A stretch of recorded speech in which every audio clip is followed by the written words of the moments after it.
Welcome back to Inside City Hall. As we told you earlier, Lieutenant Governor Antonio Delgado announced that he will not be running with Governor Hochul for re-election next year.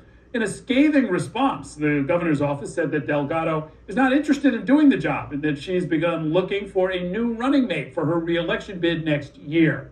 Joining me now to talk about that and much more are the members of this week's Consultants Corner. Longtime Democratic consultant Lupe Todd Medina is here. Also joining us is Democratic consultant Nick Smith, who previously served as the first deputy public advocate under Jumaane Williams. Thank you both for being here. Good to see you. There's a short, unhappy history of lieutenant governors running against their governor. Marianne, this was before your time, but Marianne Krupczak tried it against Hugh Carey in the 1970s, did not work. Betsy McCoy Ross ran against George Pataki, did not work. Are we going to see that all over again?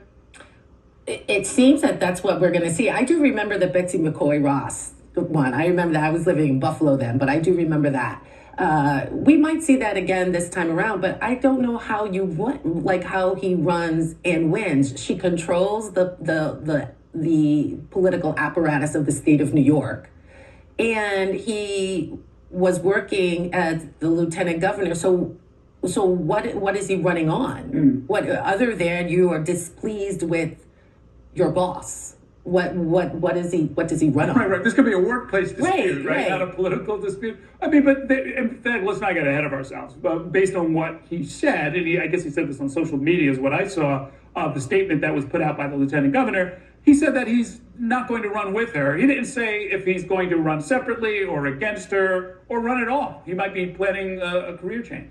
Yeah, we'll see what happens. He has, as you said in his own statement, some options. So whether he challenges her, that's an option, which, many folks want the job of governor of New York.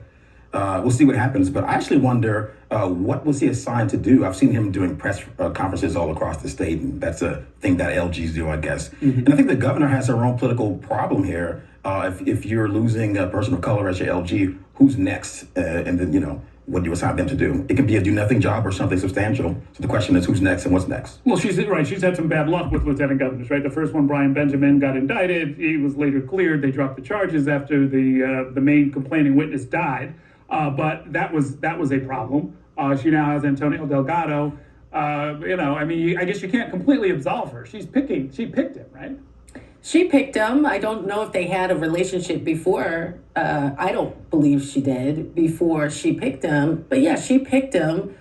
But I also don't know what job he has been doing. I do agree with Nick. He has options. Maybe he's not going to run for governor. Maybe he's going to run for lieutenant governor separately, which is allowed, which you're supposed to do. So maybe he is going to run. Maybe he is going to align with somebody else who's running for governor. Right? That could happen too, that he becomes part of somebody else's ticket.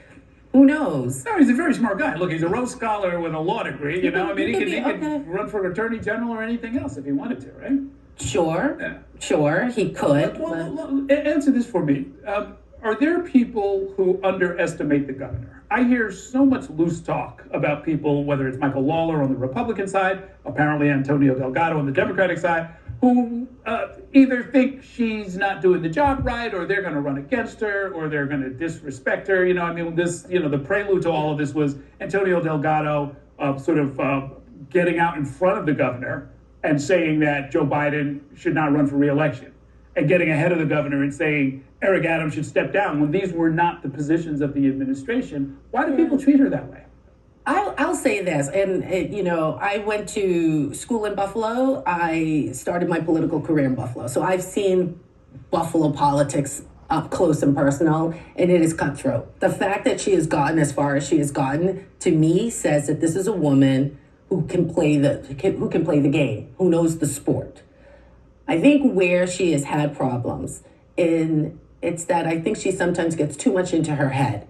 Too many voices around her will then make her become unsettled with a decision. And so she's kind of slow to get off the pot, if you will, right? I think that's what I see with her. Too many people, and she's the governor. Everybody wants her ear. Well, yeah, you're right. Look, she's running 15 elections. She's won 14 of them, right? Pretty good record. I would treat her with a little bit more respect than some people seem to want to. What do you make of these guardrails that she's put in place? She's going to need other bodies of government, the state legislature, the city council, to come along with her to try and put some shape to the situation going on at City Hall. The governor has a set of bad options. When you talk about those guardrails that she put up, and I get them, having a deputy IG look over the city of New York, et cetera, I think for her it was a great political move. And the question will be, what is the new dynamic with her and her team and the mayor and his team? And she has some risk, by the way, because if more comes out about the mayor, that's going to boomerang right around to her. And the question will be, why didn't you use what you call, governor, an unprecedented move and get rid of the mayor? So she's got to be very careful how she navigates this next few months.